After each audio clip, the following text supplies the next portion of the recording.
심리학자 중에 커밍웍 교수라는 분이 계신데 이분이 그렇게 이야기합니다. 인간이 무엇인가 자기가 성공하기 위해서 다들 애쓰잖아요. 또 성공하려고 자기가 하는 일들에서 성공하려고 하죠. 그런데 성공하기 위해서는 4가지의 요소가 필요하다 이야기를 합니다. 그 4가지가 무엇인가 하면 첫 번째는 지능이에요. IQ라고 말하고 하는 지적인 능력이 있어야 성공할 수 있다고 이야기합니다. 두 번째는 지식입니다. 머리가 좋아도 배우지 않고 노력하지 않고 더 연구하지 아니하면 성공할 수 없다는 거예요. 그래서 우리가 아는 대로 머리가 좋은 사람이라고 다 성공하는 것은 아닌 것을 보잖아요. 바로 노력하지 않으면, 노력해서 얻어지는 지식, 그것을 말합니다. 세 번째는 실천에 대해서 말하는데 지식이 있고 경험이 많아도, 그래서 아는 것이 많아도 행동으로 그것이 옮겨지지 아니하면 성공할 수 없다는 거예요. 마지막 4번째로 제시하는 것이 있는데 자세가 좋아야 한다는 것입니다. 자, 그런데 여러분, 이 중에서 더 중요한 것을 뽑으라고 한다면 어떤 것을 뽑을 수 있을까요? 이 커밍워크 교수는 이렇게 이야기합니다. 4가지 요소가 중요한데 그 4가지 요소 중에 가장 중요한 것, 그래서 성공의 요인에 전체적으로 93% 이상의 영향을 주는 요소는 다름이 아니라 바로 자세가 좋아야 한다는 것을 이야기합니다. 결국 머리가 좋아도요, 또 많이 노력해서 지식을 쌓았어도, 경험을 가졌어도, 그래서 그것을 실천에 옮기고 한다고 할지라도 자세가 좋지 못하면 성공할 수 없다는 것을 이야기합니다. 그러므로 학생은 공부하는 자세가 좋아야 되잖아요. 가르치는 이는 가르치는 자세가 좋아야 합니다. 장사하는 상인은 어때요? 또한 상인으로서 그 자세가 좋아야 하는 것을 보게 되어집니다.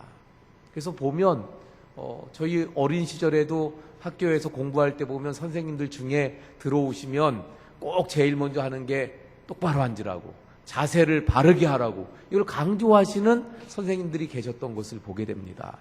바로 자세가 중요하기 때문이죠.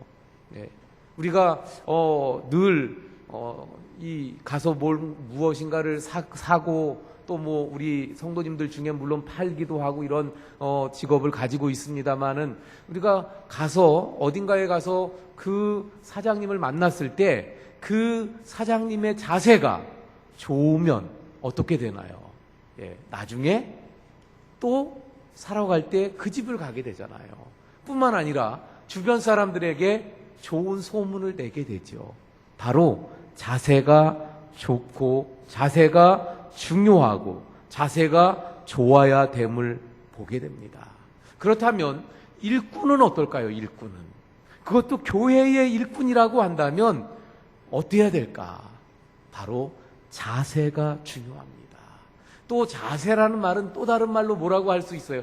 태도라고 말할 수 있습니다. 그러니까 교회에서 일하는 일꾼은 그 자세가 중요하고 그 자세가 하나님께서 원하시는 바람직한 자세이어야 합니다. 하나님의 일을 하는 일꾼은 바로 하나님께서 원하시는 그런 바른 태도로 주님의 일들을 해야 한다는 것이죠. 먼저 우리 모든 그리스도인들은 일꾼이기 이전에 누구입니까? 바로 그리스도인이죠. 믿음을 가진, 예수님을 믿는 그리스도인입니다. 그래서 우리는 모두는 먼저 예수 믿는 자로서의 자세가 중요하고, 그래서 이 믿는 자로서의 자세를 좋게 하는, 바르게 하는 우리 성도님들이 되어야 할 줄로 믿습니다. 자, 오늘 우리가 직분자 헌신 예배, 그래서 직원 헌신 예배를 드리는데, 이 직원이라고 하는 것은 교회에서 일을 맡아보는 사람들이에요. 그래서 사무총회 때 그 직원들을, 일할 직원들을 우리가 임명을 합니다. 그래서 집사님도 있고 권사님도 있고 뭐 안수 집사님, 장로님도 있죠. 뿐만 아니라 그런 직분자뿐만 아니라 각 요소마다 일할 일꾼들이 임명되어졌어요. 그 모든 일꾼들이 다 일꾼이에요. 교회 일꾼이에요. 그래서 뭐 예배 드리면서 지금 보신 것처럼 안내하시는 분들이 있고, 또 앞에 찬양하시는 찬양대가 있기도 하고, 또 찬양팀을 또는 반주하시고, 다 맡겨진 교회 일꾼이에요. 그렇게 우리가 살펴보다 보면 여전도회, 남전도회 회장님도 있고, 또 그 모든 일들, 교회에서 일들을 맡아보는, 결국 일꾼이다 보니까 일꾼이 아닌 성도들이 별로 없을 정도입니다. 그러니까 우리 모두는 또 한편에서는 교회의 일꾼입니다. 그러므로 교회 일꾼으로서 원하는 좋은 자세, 바람직한 자세를 우리가 가져야 되는데, 그렇다면 성경에서 말씀하시는, 하나님께서 원하시는 교회를 일하는 그 일꾼으로서 가져야 되는 자세, 그 태도는 과연 어떤 것일까? 무엇일까?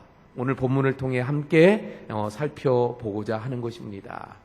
교회 일꾼은요, 그래서 먼저 그리스도를 위해 헌신하는 자세가 필요합니다. 할렐루야. 누구를 위해서요? 그리스도를 위해. 왜 그렇습니까? 우리는 그리스도의 일꾼이에요. 교회는 그리스도의 몸이잖아요. 그래서 오늘 본문의 24절에서도 뭐라고 말씀합니까? 나는 이제 너희를 위하여 받는 괴로움을 기뻐해요. 괴로움을 기뻐해요. 왜 그렇습니까? 그리스도의 남은 고난을 내가 채우려고. 그리스도의 남은 고난을 내 육체에 채우려고. 다시 말하면 그리스도를 위해서라면 내가 고난을 받아도 좋다는 거예요. 그리스도를 위해서라면 내가 희생하고 내가 손해보아도 좋다는 거예요. 그리스도를 위한 헌신하는 자세를 말씀하고 있습니다. 자, 그런데 요즘 시대를 사회학자들 뿐만 아니라 많은 사람들이 이야기하는 것을 보게 되면 요즘 사회의 모습이 어떤가 보면요, 먼저는 편리주의예요. 편리주의. 그래서 편한 것, 쉬운 것을 찾습니다. 제가 어렸을 때 얘기하는 걸 이렇게 보면 그 당시에는 정말 일을 해서 노력을 해야만 뭔가를 벌었잖아요. 그러다 보니까 그러면서 조금씩 자동화되는 것이 좀 나오고 이러다 보니까 그때 하시는 말씀들 중에 이런 얘기가 있어요.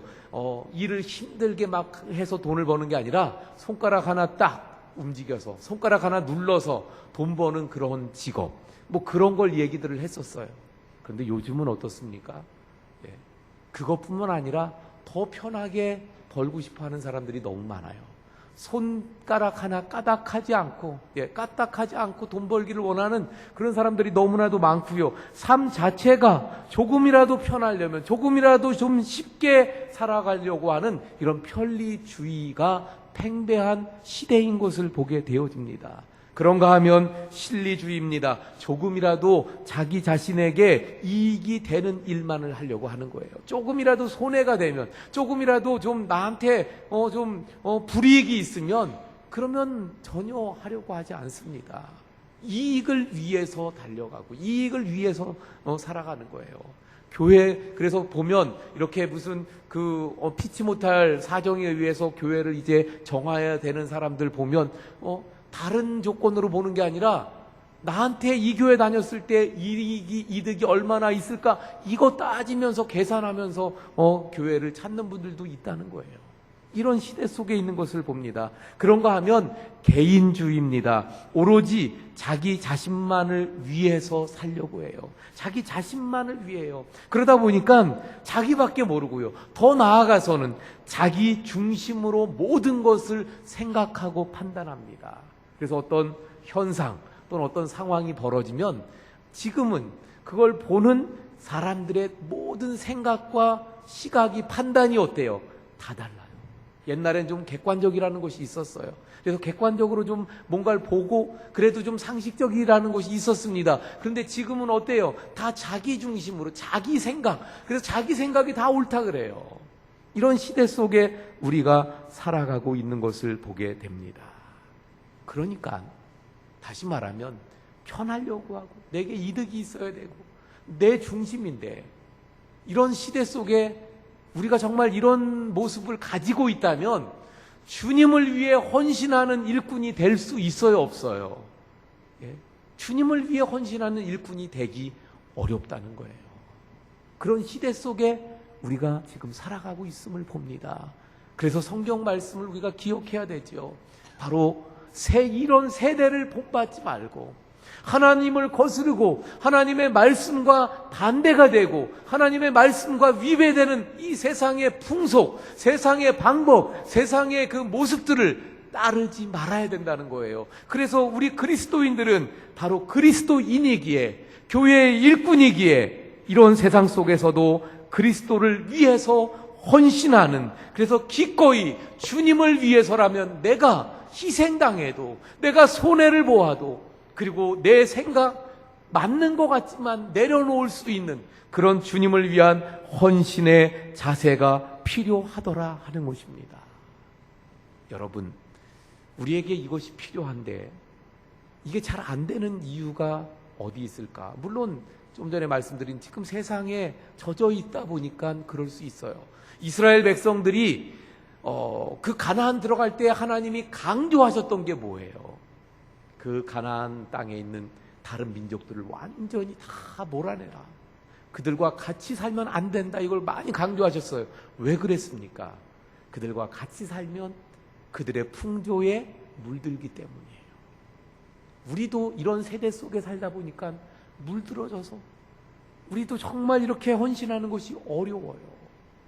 그래서 우리에게 이렇게 헌신하기 위한, 정말 그리스도를 위해 헌신하는 자세가 필요한데, 그리스도를 위해 헌신하는 자세를 갖는 방법, 비결이 무엇일까? 그것은 바로 예수님에 대해서 생각하는 거예요. 예수님이 누구입니까? 예수님은 바로 우리를 가장 사랑하시는 분인 줄로 믿습니다. 우리를 사랑하시는 구원자, 우리의 보호자 되시고요. 바로 나를 이 끝날까지 함께 인도해 주실 분이잖아요. 이 혼탁한 세상에서 나를 지켜주실 분, 바로 예수님인 줄로 믿습니다. 저 영원한 천국까지 우리를 이끌어 주실 분, 바로 예수 그리스도인 줄로 믿습니다. 나를 위해서, 나를 사랑하시기 때문에 온 모든 것을 다 나를 위해 바쳐주신 분이 바로 예수님 아닙니까? 그러므로 예수님의 그 사랑을 받은 우리들이기에 주님을 사랑하는 그 마음을 가지고, 그래서 주님이 나를 이렇게 사랑하신다, 주님이 나를 이렇게 사랑하시는구나, 그걸 우리가 늘 깨달을 때, 늘 알 때, 그걸 의식하고 인식할 때 바로 그 주님을 위해 세상의 풍조가 아닌 그 주님을 위해서 나도 헌신하고, 사도 바울의 고백처럼 주님을 위해 내 육체에 기꺼이 기쁜 마음으로 고난을 채우겠다는 그런 참된 일꾼된 자세를 가질 수 있게 되는 줄로 믿습니다. 우리 사랑하는 성도 여러분, 우리 교회 일꾼된 우리 성도 여러분, 바로 주님을 사랑하기에 그리스도를 위해 헌신하는 가운데 내게 맡겨진, 내가 감당해야 될 책임들, 올 한 해 또 주어진 것들이 있어요. 중간에 하다 보면 힘듭니다. 어려운 일들도 있어요. 때로는 상처받는 일들도 있고요. 몰라줘서 섭섭할 때도, 억울할 때도 생길 거예요. 그러나 그때마다 누굴 생각해요? 예수님을 생각하시기 바랍니다. 그때마다 주님을 위해서 하는 거지, 내가 이 일이 주님의 일꾼 아닙니까? 교회의 일꾼이라는 것은 주님의 일꾼이요 하나님의 일꾼이기에 하나님은 알아주실 것이다, 주님 알아주실 것이다. 우리 주일날 그 송구 영신 예배 때 그 말씀을 이렇게 뽑잖아요. 예, 제가 말씀을 뽑았는데 제가 참 이 말씀 그래서 올 한 해 두렵고 떨림으로 제가 붙잡았어요. 뭐라고 말씀하냐면, 내가 보는 것은 사람과 같지 아니하니 사람은 외모를 보거니와 나 여호와는 중심을 보느니라. 예. 제가 그래서 두렵고 떨리는 마음으로 이 말씀 계속 마음에 담습니다. 예. 사람은 몰라도 하나님은 아신다고 말씀하잖아요. 그러니까 우리 일하면서 당하는 그런 괴로움, 고통, 억울함, 섭섭함, 그러나 주님은 아실 줄 믿고, 그래서 주님 바라보면서 주님을 위해서 헌신하는 자세, 이런 자세가 우리에게 필요한 줄로 믿습니다.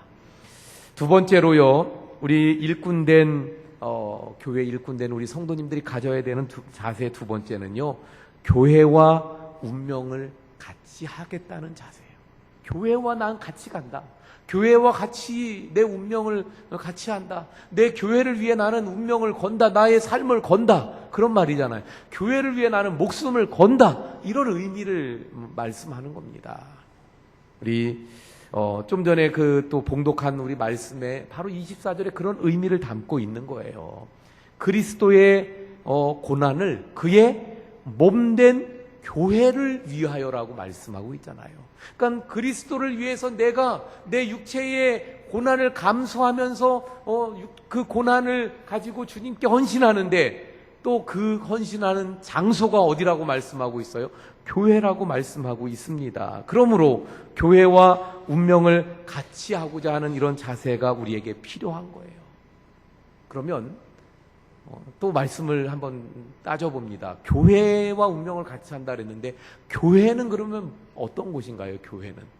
교회는 하나님을 만나는 장소, 또 지금처럼 하나님께 예배드리는 장소, 또 교회는 어떤 곳이에요? 그리스도의 피로 사신 곳입니다. 그리스도의 피로 교회가 세워졌잖아요. 또한 교회는 진리와 진리와 은혜의 기둥이 되는 터가 되는 줄로 믿습니다. 그래서 진리의 기둥의 터예요. 또한 교회는 그리스도의 몸이 되고, 교회는 내 마음의 고향이 되는 곳이 바로 교회인 줄로 믿습니다. 이런 교회, 바로 그 교회, 내가 지금 몸담은 내 이 교회, 바로 내 교회와 운명을 같이 하겠다는 내 자세가 나에게 필요한 거예요. 그러면 어떻게 하는 것이 교회와 운명을 같이 하는 모습이 되는 걸까? 한번 좀 그 비결을 좀 말씀드리면, 첫 번째는요, 예배 생활에 목숨을 거는 거예요. 우리 교회, 그러면 교회 안에서 제일 중요한 것이 뭐겠어요? 예배 아닙니까? 예배. 사실 예배를 위해서 우리가 다 일꾼으로 많은 분들이 수고하고 준비한 거잖아요. 청소하느라고 분주하게 애쓴 것도 사실 예배를 위해서잖아요. 안내하시며 수고하시는 분들 예배를 위해서잖아요. 우리 찬양대가 아침 일찍 와서 이렇게 수고하며 또 찬양 올리는 것도 예배를 위해서죠. 그러면 식당에서 봉사하시고 일하시는 분들, 그 밥 먹기 위해서라고 생각하면 안 돼요. 그것도 결국 예배를 위해서요. 우리가 예배를 잘 드리기 위해서 밥도 먹는 거니까요. 다 연관이 되는 것입니다. 그래서 제일 중요한 것이 바로 예배인데, 바로 예배 생활에 목숨을 거는 이런 자세, 그게 내가 교회와 운명을 같이 하겠다는 거예요. 그러므로 올 한 해 예배 시간마다 내가 자리를 지킨다. 내가 그 예배의 자리에 나는 빠짐없이 나와서 하나님 앞에 예배를 드리겠노라고 하는 그런 예배 생활에 목숨을 거는, 그래서 교회와 운명을 같이 하는 우리 그런 자세가 우리 교인들에게 있기를 바랍니다. 저 전라도 익산에 가면 황둥이라는 데가 있어요. 황둥면 돌로, 석재로 아주 유명했었던, 그래서 옛날 한때 돌 막 이럴 때는요, 황둥면에 가서 돈 자랑하지 마라 뭐 이랬던 동네입니다. 거기에 그 지역에 시계점을 하시는 한 장로님이 계신데, 그 장로님, 벌써 아주 옛날 이야기가 돼서 지금은 살아계신지 잘 모르겠어요. 이 이대호 장로님이라는 분이 그 당시 75세 때 이런 말씀을 고백을 하셨다는 거예요. 12살에 예수 믿기 시작해서 24살에 결혼을 하게 되어졌는데, 그 24살 결혼한 이후 50년 동안 주일에 낮 예배를 한 번도 빠져본 일이 없다고 고백을 했다고 합니다. 얼마나 참 아름다운 고백이에요. 내가 어디서, 물론 이것이 겸손하지 못하다 이런 말을 할 수 있을지 모르지만, 그러나 정말 이 정도 가지고 어디 가서 이렇게 내가 이랬다 내놓을 수 있다는 것 얼마나 참 복된 일인가요? 근데 이 장로님이 그렇게 고백을 했어요. 물론 이분이 수요 예배 또 그 밖에 예배 이런 건 그럼 막 빠졌느냐? 그렇지 않아요. 그것도 거진 빠진 적이 없다고 고백을 합니다. 자, 그런데 여러분, 제가 한 25년 정도 이제 목회 사역이 가까이 되는데 보면 사실은 주일 예배 사소한 일 때문에 빠지시는 분들 참 많아요. 근데 50년을 한 번도 빠지지 않고 주일을 지켰다? 쉬운 일인가요? 어려운 일인가요? 왜 아무 말씀들이 없는 거 보니까 쉬워서 그래요? 50년? 예. 저는 겨우 이제 이 살아온 세월이 이제 겨우 50년 채우고 있는데, 예, 만으로 따지면 아직 못 채웠죠. 예. 예.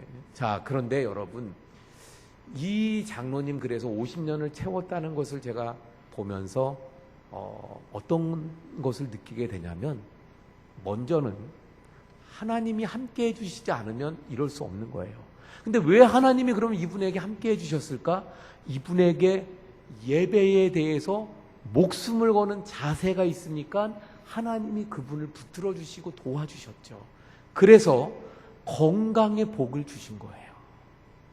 자, 24살에 결혼했는데 50년이에요. 그러면 연세가 이 당시 몇 살이에요? 4살, 5살, 적어도 75세인데 그동안에 주일을 한 번도 빠지지 않았다는 얘기는 물론 몸살 나고 아플 때도 있었겠죠. 그러나 실려가서 병원에 막 중환자실에 들어가 있고 또는 수술해가지고 입원해 있고 이런 상황은 없었다는 거죠. 만약에 그랬다면 주일날 예배를 드릴 수 있어요, 없어요? 중환자실에 지금 들어가 있어요. 그러면 예배 드리러 주일날 올 수 있어요, 없어요? 없습니다. 그런데 50년을 지켰다는 얘기는 건강의 복을 받았다는 것인데 왜 하나님이 건강의 복을 주셨을까? 저는 생각해 봤어요. 목숨 걸고 나는 이 예배의 자리에 나는 지켜야 합니다. 나가야 합니다. 그런 자세가 있으니까 하나님이 그분을 도와주셔서 그렇게 건강하게 도와주셨더라 하는 거예요. 또 이분이 50년 동안 이렇게 주일 낮 예배를 지킬 수 있었던 비결이 무엇일까? 환경을 이겼기 때문입니다. 보세요. 주일 낮 예배 50년을 지켜가려면 그 동안에 얼마나 많은 주변의 상황들이 있었겠어요. 정말 이거는 내가 주일 낮 예배에 못 가고 가야 될 만한 그런 사정들이 얼마나 많았겠어요. 그러나 그분은 정말 목숨 걸고 그 낮 예배를 지키겠다는 자세로 모든 환경을 이겨냈기 때문에 그래서 그 50년 자리를 지킬 수 있었겠죠. 또한 이분은 변함없이 그 자리를 지키는 데에 또 어떤 일들이 있었을까요? 50년 동안 한 교회를 섬기다 보면 그 교회 안에서 섭섭한 일, 억울한 일 또는 낯 불키는 일 이러한 일들이 없었을까 과연? 심지어는 정말 화가 나서 나 오늘은 교회 가기 싫다 이런 마음이 한 번도 안 들었을까? 심지어 우스갯소리로 그러잖아요. 목사도 누구 보기 싫어서 교회 가기 싫다는 말을 한다고 하는 이런 상황인데 50년 동안 그 교회에 이런 일들이 없었겠어요. 그러나 그 모든 것들을 이겨내고 그 자리를 꿋꿋하게 지켜가면서 예배에 목숨 거는 자세로 예배를 드렸더라는 거예요. 사랑하는 성도 여러분, 예배는 우리 신앙생활의 기본입니다. 그러므로 예배에 목숨을 걸어서 정말 예배 시간마다 정말 그 예배의 자리에는 내가 그 예배 드리는 내 자리 그 자리가 아니라 그래서 막 그 자리 누가 앉았다고 싸우고 이런 게 아니라 바로 예배 드리는 그 자리에는 내가 반드시 나아가고 나는 반드시 그 자리에 있겠다는 그런 예배를 위해서 목숨을 걸 때 바로 교회와 운명을 같이 하는 모습이 될 수 있는 거예요. 또 한 가지 더 말씀을 드린다면 교회를 봉사하는 것이 교회와 운명을 같이 하는 것이 됩니다. 초대 교부였던 터툴리안이라는 분이 이런 이야기를 합니다. 교회를 어머니와 같이 섬기지 않는 자는 하나님을 아버지라고 부를 자격이 없다. 다시 한번 잘 들어보세요. 교회를 어머니와 같이 섬기지 않는 자는 하나님을 아버지라고 부를 자격이 없다는 거예요. 예. 왜 이런 얘기를 했을까요? 우리는 다 그렇잖아요. 어린 시절에는 부모의 손 안에서, 부모 품에서, 부모의 그 의에서 우리가 자라가잖아요. 그런데 이제 그 어머니가 늙어지게 되면, 그러면 이제는 누가 책임져야 합니까? 그 어머니를, 바로 자식이, 아들이 그 어머니를 모셔야 되는 것처럼, 바로 교회는 나를 키워주고 나의 신앙을 자라게 하고 내가 하나님을 만나게 하고 내가 예수님의 사랑을 깨닫게 해준 바로 그곳이 교회이기에, 또한 주님의 피로 사신 곳이 교회이기에, 그 교회는 어머니와 같아서 그러므로 늙으신 어머님을 섬기듯이 교회를 섬겨야 한다는 거예요. 그래야 하나님을 아버지라고 부를 수 있는 자격이 있다는 것입니다. 그러므로 사랑하는 성도 여러분, 정말 신앙의 철이 들은, 그래서 정말 자식같이 철들은 자식처럼 신앙의 철이 들었다면 어머니와 같은 교회를 위해서 정말 봉사하는 이 일에 힘쓰는, 그래서 교회와 운명을 같이 하는 그런 우리 성도님들이 될 수 있기를 바랍니다. 분명한 것은요, 내가 교회와 같이 운명을 같이 하겠다고, 그래서 내가 교회를 위해서 목숨을 걸면 하나님은 내 운명을 하나님께서 책임져 주시게 될 줄로 믿습니다. 하나님은 꼭 그런 하나님인 것을 보게 돼요. 우리 믿음으로 교회와 같이 운명을 하실 수 있는 우리 성도님들 되시길 바라고요. 마지막으로 목회자에게 협력하는 자세예요. 그러니까 그리스도를 위해서 헌신해야 합니다. 교회와 운명을 같이 해야 합니다. 그리고 이제 세 번째 자세, 필요한 것은 목회자에게 협력하는 자세예요. 예. 제가 이런 말씀을 드리는 게 조금 그렇지만 이거 필요한 말씀이기 때문에 말씀을 전해드립니다. 예, 목회자는 누구입니까? 예. 다른 것 따지기 전에 목회자는 하나님의 비밀의 말씀을 낮에도 밤에도 심지어는 새벽에도 또 시시때때로 전하는 자 아닙니까? 그리고 성례전, 다시 말하면 세례와 성찬 예식을 집례하는 사람이에요. 그리고 늘 내가 잘 되도록 축복하고 나에게 세례를 주고, 또는 또는 내 부모님을 장례를 이제 집례해주고, 또 결혼식이 있으면 결혼식을 추례해주고, 내 사업, 내 자녀, 내 육신도 또 내 영혼도 잘 되기를 진심으로 축복하며 늘 기도해주는 자가 누구예요? 바로 목회자 아닙니까? 신앙생활을 하다 보면 이제 깨닫고 알게 되는 것인데, 우리 원주교회에 전에부터 계시던 분들은 그걸 아주 느꼈을 거예요. 교회가 평안하지 않으면 내 집안이 평안하지 않은 것보다 더 괴롭다는 거예요. 그냥 내 집안에서 좀 다툼이 있고 이러면 그냥 그거 괴로움보다 교회 안에 그런 평안이 깨진 게 더 괴롭더라는 거예요. 어떤 사람하고 그냥 낯불 켜고 좀 관계가 안 좋은 것, 그거 괴롭지만 그래도 그거보다 목회자하고 그만 관계가 깨져갖고 목회자하고 낯불 켜면 그 괴로움이 얼마나 더 큽니까? 자, 그러므로 목회자에게 협력하는 일꾼이 되어야 할 줄로 믿습니다. 사랑하는 성도 여러분, 그래서 목회자를 존경할 수 있기를 바랍니다. 예. 존경한다. 예. 제가 그런 말씀을 드리니까 참 죄송한데, 이 존경한다는 게 다른 게 아니에요. 예를 들면, 목회자 앞에서, 맞습니다. 네. 그렇게 이야기를 했어요. 그러면 뒤돌아서서 다른 사람하고 만났을 때 어떻게 이야기해야 돼요? 네, 맞습니다. 집에 가서도 맞습니다. 이게 존경하는 거예요.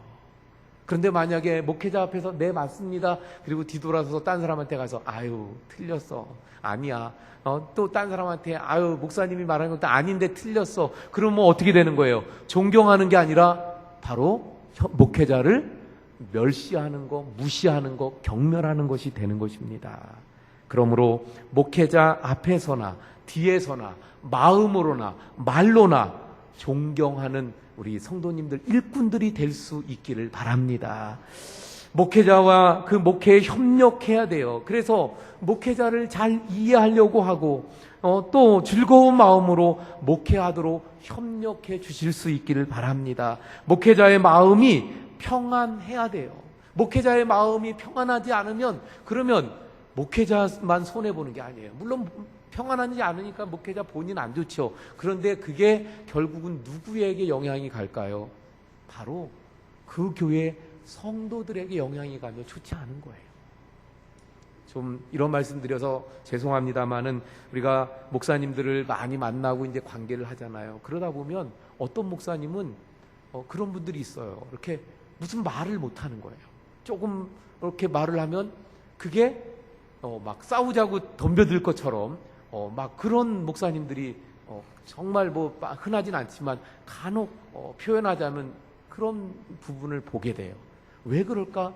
바로 교회 안에서 이런 평안을 못 가져온 거죠. 그러다 보니까 그런 여유도 없고 마음에 평안이 없으니까 누군가가 나한테 조금만 해도 공격적이게 되고 방어적이고, 그래서 공격적이고 방어적인 그런 모습으로 막 사람들을 대하는 그러면 결국 그 교회 안에서도 어떻겠어요? 마찬가지일 테고, 그러면 결국은 그게 성도들한테 영향이 되게 되죠.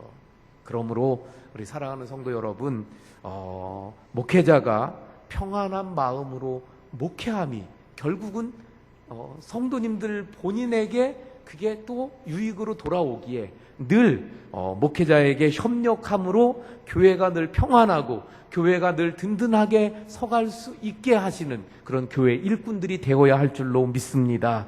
여러분, 이제 말씀을 정리합니다. 오늘 교회 우리 직분자들, 일꾼들 헌신 예배인데 모두가 보니까 일꾼이에요. 일꾼 된 우리가 어떤 자세로 주님의 일을 해야 합니까? 주님께 헌신하는 자세. 다시 말하면 주님과 운명을 같이 하겠다는 그런 자세로 헌신할 수 있기를 바랍니다. 교회와 운명을 같이 하겠다는 그런 자세로 봉사하시고 예배드리는 우리 성도님들이 될 수 있기를 바랍니다. 목회자와 운명을 같이 하겠다는 그런 자세를 가지고 늘 협력하고 이해하려고 하는 그런 우리 교회 일꾼들이 될 수 있기를 바랍니다.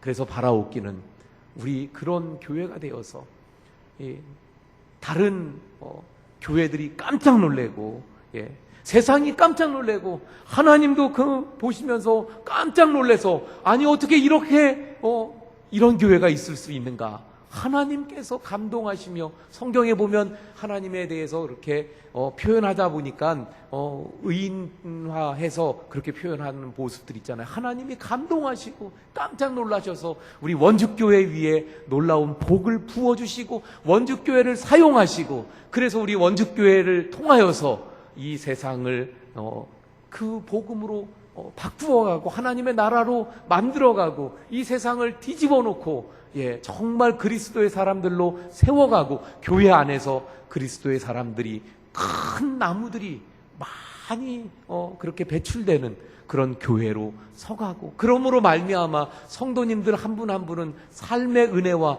또 주님의 부어주시는 축복들을 가정에서 사업에서 막 이렇게 넘쳐나는 이런 은혜가 우리 원주교회 위에 임해야 될 줄로 믿습니다.